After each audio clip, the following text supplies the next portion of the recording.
السلام عليكم. الضرب الأحمر حي سمي بهذا الاسم بعد مذبحة المماليك في القلعة سنة 1811.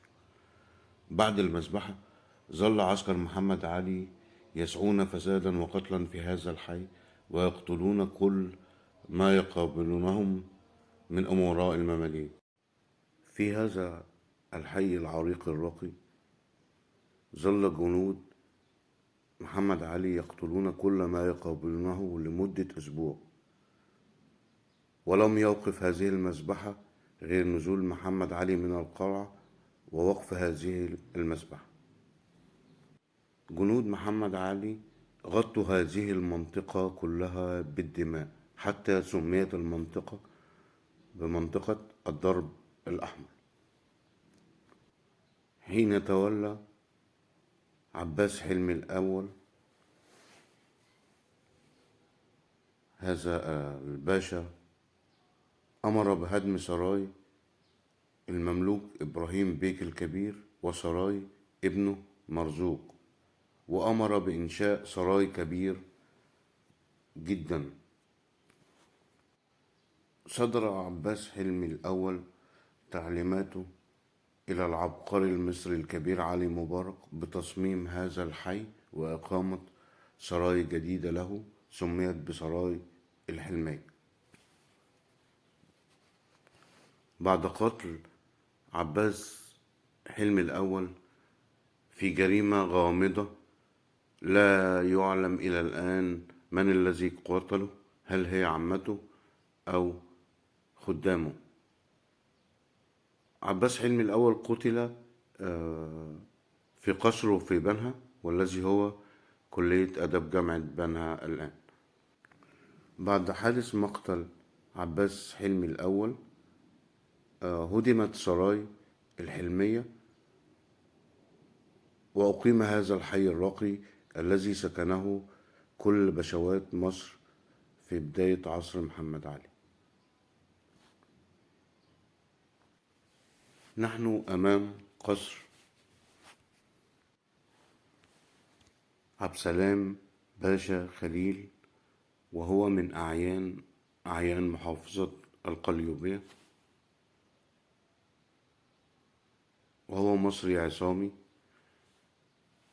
كانت هذه المنطقة كلها قصور أسطورية. تحول هذا الحي من حي شديد الرقي لا يسكنه إلا الأمراء والمماليك، أمراء المماليك وأمراء أسرة محمد علي. تحول بعد ذلك هذا الحي إلى حي شعبي. كتب في مسلسل غاية في الجمال، هو مسلسل ليالي الحلمية، ليحاكي تاريخ هذا العصر الذهبي لهذا الحي الشديد التميز وشديد الرقي. هذا الحي مملوء بالقصور الجميلة جدا من أيام العصر الملكي. نحن أمام أجمل قصر ما زال موجودا، وهو قصر عبد السلام باشا خليل. صمم هذا القصر العبقري أنطونيو ليشاك. أعمال أنطونيو ليشاك في مصر هي 20 مبنى أسطوري، وقد صممه أنطونيو ليشاك على نظام الارت نوفو، او ترجمتها باللغة العربية التصميم الجديد، وهو عدم الافراط في الزخارف من دون توظيف حقيقي للاشكال. وهو صورة ان تفرض الوظيفة، تفرض وظيفة المبنى على شكل التصميم، وتعتبر هذه الطريقة هي طريقة اعتماد على الصانع اليدوي، يبهرك في صناعته اليدوية من خشب بقى وجبس وزخارف. قصر أسطوري يحاكي الأساطير، ذوق اختفى في تاريخنا.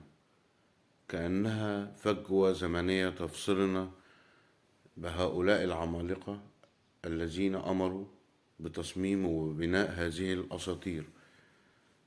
أساطير بكل معاني كلمة أساطير. قصر كيف لك أن تنظر من البلكونات بتاعته اللي هي كأبراج العصور الوسطى، ازاي تقف تبص من الغرف الدائرية. احنا مش متعودين ان احنا نعيش في غرف دائرية، في قصر أسطوري بكل معاني كلمة الأسطورة.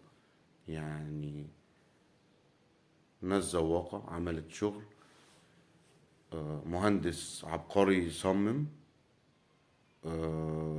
فأبدع، فساب لنا أثر جميل جدا معمول حساب كل حاجة فيه. الجزء الأولاني ده للحراس بتوع البيت، وجزء منه يستخدم للخدم. قصر يعني تحفة معمارية، تحفة معمارية على نظام الأرت نوفو الجميل والشديد التميز.